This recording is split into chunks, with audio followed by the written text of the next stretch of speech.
Black CEO denied first-class meal, then fires entire flight crew after landing. A billionaire businessman sat in first class, politely asking for the meal he had paid for. But instead of respect, he was humiliated, ignored, skipped, and treated like he didn't belong. What the crew didn't realize was that this wasn't just any passenger. He was the principal owner of the very airline they worked for. And the moment the plane touched the runway, their careers ended in the most shocking way possible. Here's the full story. Marcus shifted in his seat, trying not to let his frustration show. He wasn't the type to create drama over something small, but this didn't feel small. The way the attendant looked at him, the dismissive tone, it wasn't just about food. It was about respect. He glanced around the cabin, quietly observing. A man across the aisle, who had boarded after Marcus, was being served a steaming plate of chicken with vegetables. Another passenger, 2 rows ahead, had a perfectly plated salmon dinner. The clinking of silverware and the aroma of fresh meals filled the air. Marcus sat with an empty tray, his request ignored as if he didn't exist. For a man who had grown up with nothing, who had fought through poverty and prejudice to build a billion-dollar empire, this moment cut deep. He thought back to his childhood, standing in long food lines with his mother, sometimes going hungry. Those memories had fueled him to work harder, to create a life where he'd never be denied the simple dignity of having enough. Yet here he was, in the most luxurious seat on the plane, treated as if he didn't belong. Marcus leaned back, closed his eyes, and took a slow breath. He refused to give them the satisfaction of seeing his anger. But the humiliation was undeniable. He noticed how the attendant smiled warmly at a couple seated just behind him, how she poured wine generously, laughing at their jokes. When Marcus raised his hand politely to request water, she turned her head and pretended not to see him. Other passengers were beginning to notice. A woman seated nearby gave him a sympathetic glance, as though she wanted to say something but didn't dare. Another man frowned, clearly puzzled at why the only black passenger in first class was being skipped. Marcus could feel their eyes on him, but he stayed composed. Years of boardroom battles and public scrutiny had taught him patience. Still, inside, his thoughts were racing. Is this because of who I am? Because of the color of my skin? Or do they simply think I won't speak up? Whatever the reason, it was clear this wasn't an accident. This was deliberate. When dessert service began, Marcus's patience was tested once again. Small plates of cheesecake and chocolate mousse appeared on polished trays. The flight attendant passed him without so much as a glance, delivering sweets to every other passenger in his row. Marcus watched quietly as she placed one last plate on the table beside him, then walked away without a word. For a split second, Marcus considered calling her back, demanding the same treatment as everyone else. But then he stopped himself. Confrontation here wouldn't change anything. These attendants had already decided how they saw him. Raising his voice would only give them more reason to treat him as though he didn't belong. Instead, Marcus straightened his jacket, pulled out his tablet, and began reviewing documents for the meeting awaiting him in Los Angeles. He told himself he wouldn't let them ruin his focus. But deep down, the fire was burning. It wasn't just about him anymore. Marcus thought about the countless people who had faced similar humiliation, the quiet indignities that often went unspoken. Ordinary passengers without his influence or power would have to endure this treatment with no way to fight back. That thought bothered him more than his empty tray ever could. The hours passed slowly. Conversations, laughter, and clinking glasses filled the cabin. Marcus sat in silence, sipping plain water he had to request twice before it was grudgingly delivered. His stomach was empty, but his mind was sharp. He wasn't thinking about food anymore. He was thinking about accountability. As the plane began its descent, Marcus stared out the window at the glowing city lights of Los Angeles. He felt a strange calm wash over him. This wasn't the end of the story. It was only the beginning. He had power, more power than the attendants realized, and he would use it not out of spite, but out of principle. Marcus closed his tablet and placed it neatly in his bag. His decision was made. By the time the wheels touched the runway, the future of this flight crew, and perhaps the airline itself, would be forever changed. Marcus stared down at his folded hands, his mind caught between two worlds, the world that wanted him to lash out, to demand his rightful treatment, and the world he had carefully built for himself, one of discipline, patience, and strategy. He had been in enough boardrooms, sat across from enough powerful people, to know that anger could sometimes be a weapon, but silence, when used at the right time, was far more devastating.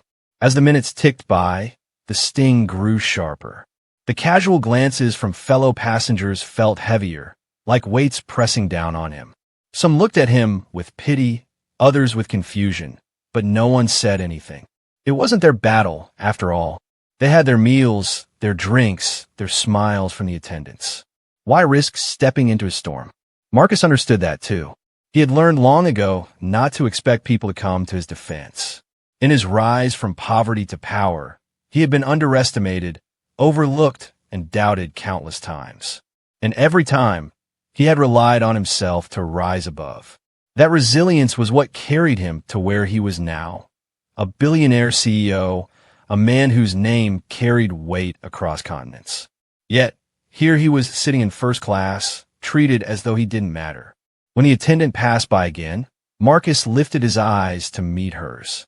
He didn't say a word, didn't move, but simply held her gaze. For a brief second, she faltered, as though caught off guard by the strength in his silence. Then she quickly turned away, pretending to busy herself with another passenger. The message was clear. She had chosen to dismiss him, no matter how obvious her actions were to everyone else. Marcus turned his focus inward. He reminded himself of his mother's words, spoken to him when he was just a boy. Son, dignity isn't about how people treat you. It's about how you respond when they don't. That wisdom had carried him through the toughest of times, and it echoed in his mind now. The aircraft hummed softly as it cut through the sky, but Marcus's thoughts were loud. What example am I setting if I let this slide? What does it say to the young men and women who look up to me, who believe that success can shield them from bias?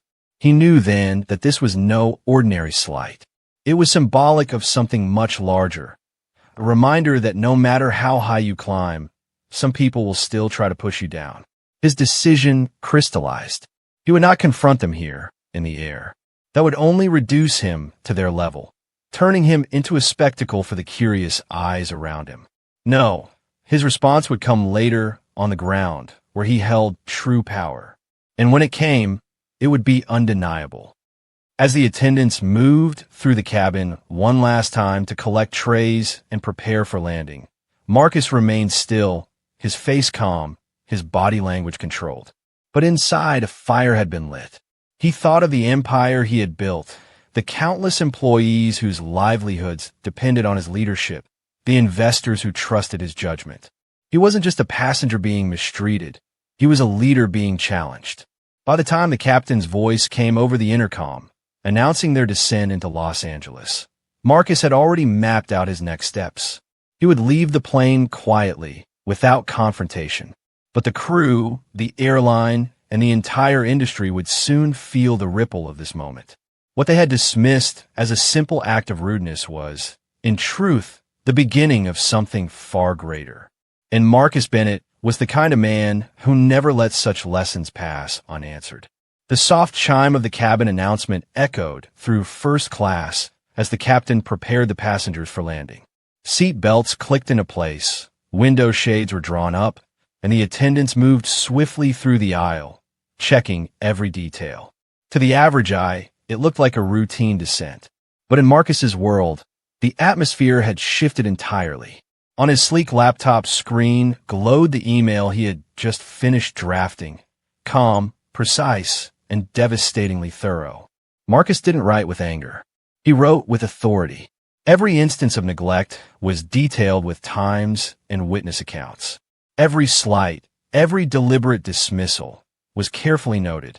Names were spelled correctly, actions described clearly. He had learned long ago that the strongest moves are those backed by undeniable facts. As he reread his words, Marcus added one final line that sealed the fate of the crew. I expect immediate review and action in accordance with our company's values and zero-tolerance policies for discrimination. With a click, The message was sent. It was no longer his to carry. The weight now rested on the shoulders of the board of directors and senior executives who knew all too well the value of Marcus's voice. Closing the laptop, he exhaled deeply and placed it back in his leather bag. To anyone watching, he looked like a businessman wrapping up a presentation before landing. But what they didn't know was that the future of every attendant on that plane had just shifted in a matter of minutes. The city lights of Los Angeles glittered below, sprawling like a sea of gold. Marcus gazed out the window, his reflection faintly visible against the glass. For a moment, he allowed himself to think of the bigger picture. This wasn't just about food or drinks, it was about accountability. Too often, small acts of discrimination went unchecked because those affected had no power to respond. Marcus, however, was in a unique position. He had the influence to make sure this moment would not be forgotten. The wheels touched down with a gentle thud, the engines roaring as the plane slowed on the runway. Passengers stirred, some already reaching for their phones, others chatting about their plans in Los Angeles. Marcus remained calm, waiting. He had no rush. He understood patience better than most. When the plane finally taxied to the gate and the seatbelt sign pinged off, people leapt to their feet, eager to grab their luggage and leave. Marcus stayed seated, his hands resting on the armrests, eyes fixed forward. The attendants, busy smiling at other passengers and helping with bags, avoided looking in his direction. Perhaps they thought they had gotten away with it, that their treatment of him would fade into just another ignored complaint. But Marcus wasn't just a passenger with a complaint. He was their boss. As the cabin emptied, Marcus rose slowly, adjusting his suit jacket with deliberate composure. He stepped into the aisle, his presence commanding without a word. The lead flight attendant finally met his eyes, perhaps sensing something different in the air. Marcus offered a polite smile that carried no warmth. "Thank you for your service today," he said evenly, his voice calm but carrying weight. The attendant gave a stiff nod, trying to mask her discomfort. Inside his bag, the email notification had already bounced to multiple executives, including the head of operations, HR, and the airline CEO, a man Marcus knew personally. Even before he stepped off the plane, the chain reaction had begun. Phones would be ringing, emergency meetings called, and by morning, the entire crew's future would be decided. Walking down the jet bridge, Marcus felt a steady sense of resolve. He didn't need to see the aftermath firsthand. He knew how his company operated. They valued him not just as an investor, but as a visionary leader whose reputation shaped public trust. Ignoring his experience was not an option. And as Marcus made his way into the terminal, greeted by his driver and the familiar bustle of Los Angeles, he carried himself with the same quiet strength he had held throughout the flight. To the outside world, he looked like just another powerful man arriving for business. But deep down, Marcus knew this flight would be remembered, not for its destination, but for the consequences it carried. Because sometimes justice doesn't roar. Sometimes it lands quietly, like an airplane at dawn, steady, controlled, and impossible to ignore. The silence in the cabin was so heavy it felt as though the air itself had thickened. The remaining crew members froze in place, their polished smiles replaced by pale, stunned expressions. The lead attendant's lips parted as if to protest, but no sound came out. Her confidence, so sharp during the flight, had completely vanished under the weight of Marcus's words. The younger attendant standing by the galley clutched the service tray against her chest, her eyes darting nervously between Marcus and her supervisor. A third attendant whispered something under her breath, perhaps an apology, perhaps disbelief, but it was swallowed by the tension. The very authority they had flaunted over Marcus hours earlier had been stripped away in an instant, replaced by a crushing realization. They had been serving not just a wealthy passenger, but their boss, the man whose signature carried the power to determine their future. Marcus extended the documents slowly, not with malice, but with finality. His movements were deliberate, his composure unshaken. The lead attendant reached out with trembling fingers, unfolding the letter. Her eyes scanned the bold heading, termination of employment, effective immediately, and the official stamp of the airline's executive office. There was no denying it. This wasn't a threat. It was a decision already carried out. "You can't be serious," she finally whispered, her voice cracking. We didn't mean." Marcus raised a hand, cutting her off without anger, but with undeniable authority. "Intent does not erase action," he said. "Every passenger deserves respect. Today, you fail that standard. Not just with me, but with yourselves. This isn't about a meal or a drink. It's about dignity. And this airline will not tolerate discrimination." The words hung in the air like a verdict. The younger attendant's eyes filled with tears, but Marcus did not falter. He had no joy in this moment, but neither did he feel regret. He knew what had to be done, not out of vengeance, but out of principle. One of the crew members attempted to step forward, stammering apologies. "Sir, please, we were under pressure. The flight was—" Marcus's gaze locked on him, steady and unyielding. "Pressure does not excuse prejudice," he replied. "I built this airline to represent excellence, equality, and integrity. If you cannot embody that, you cannot serve here." The cabin door opened as ground staff entered to begin post-flight procedures. They stopped in their tracks, sensing the tension. Marcus handed the signed notices directly to one of them. "Ensure these are processed immediately," he instructed. The staff member nodded quickly, understanding the gravity of the situation.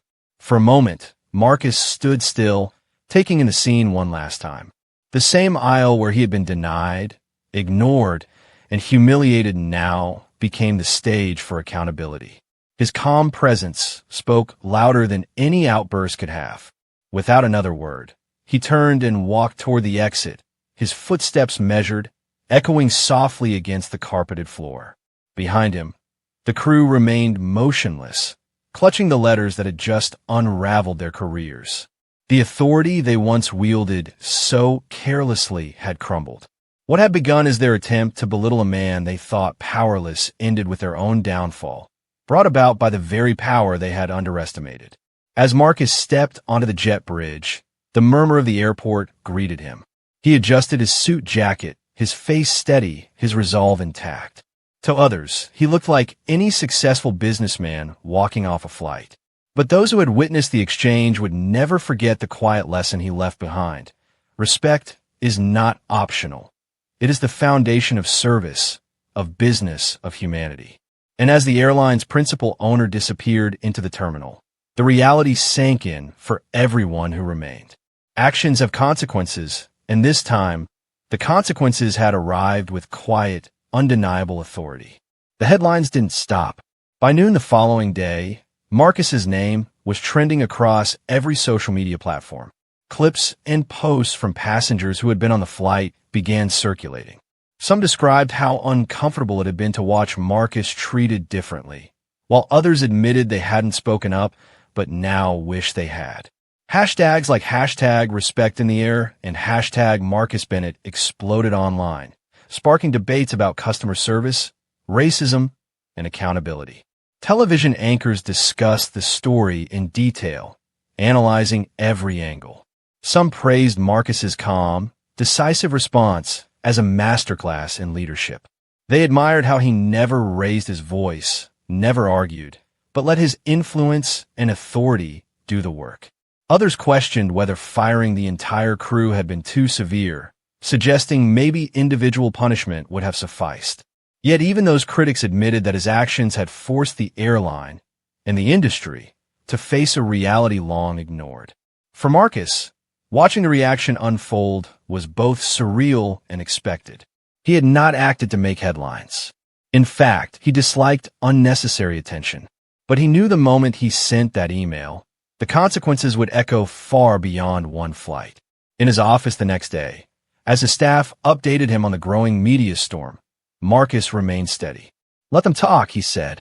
"What matters is the change that follows." And change did follow. Within a week, the airline announced sweeping reforms. Every employee, from senior management to entry-level attendants, would undergo mandatory sensitivity and inclusivity training. New policies were drafted, including a clear zero-tolerance stance on discriminatory behavior. Anonymous passenger feedback systems were strengthened, ensuring no complaint could be brushed aside.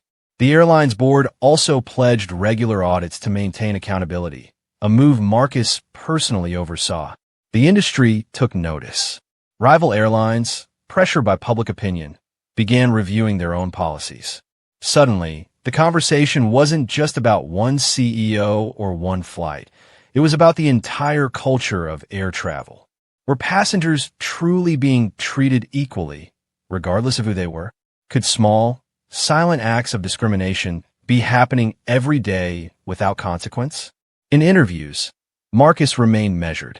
Journalists often try to push him into fiery soundbites, but he never took the bait. It wasn't about food, he repeated more than once. It was about dignity. If I, with all my success, can be treated this way, what about those without power or wealth? What about the everyday customer who can't fight back? This is about them. Those words struck a chord. Community leaders, activists, and everyday travelers applauded his stance. Parents told stories of their children seeing Marcus on the news and learning that respect wasn't optional, no matter the setting. Employees within the airline, those shaken at first, later admitted that the changes created a healthier, more respectful workplace. Behind closed doors, Marcus reflected on the irony of it all. He had started that flight simply wanting a warm meal and some peace before a major business meeting. Instead, it had turned into a moment that reshaped an entire industry. Life, he thought, had a way of turning small humiliations into powerful lessons, if you handled them with patience and wisdom. Weeks later, the buzz slowly began to fade, but the impact remained. Passengers on Marcus's airline reported noticeable differences, warmer interactions, more attentiveness, and above all, fairness. Other airlines followed suit, unwilling to risk the backlash Marcus's company had endured and overcome. In the end, Marcus Bennett didn't just win respect for himself. He raised the standard for millions of travelers worldwide. He proved that leadership wasn't about titles or wealth, but about using influence to protect the dignity of others. And though the world would remember the story as the flight where the CEO fired the crew, Marcus knew the truth ran deeper. It wasn't about firing. It was about reminding the world of something simple, yet too often forgotten. Respect is the foundation of every human interaction. Without it, service is empty. With it, industries thrive. And with that lesson, Marcus Bennett didn't just change one airline. He set the course for how an entire industry would move forward, one flight at a time. If you found this story inspiring, make sure to like, subscribe, and hit the bell icon so you never miss another powerful video. Thanks for watching.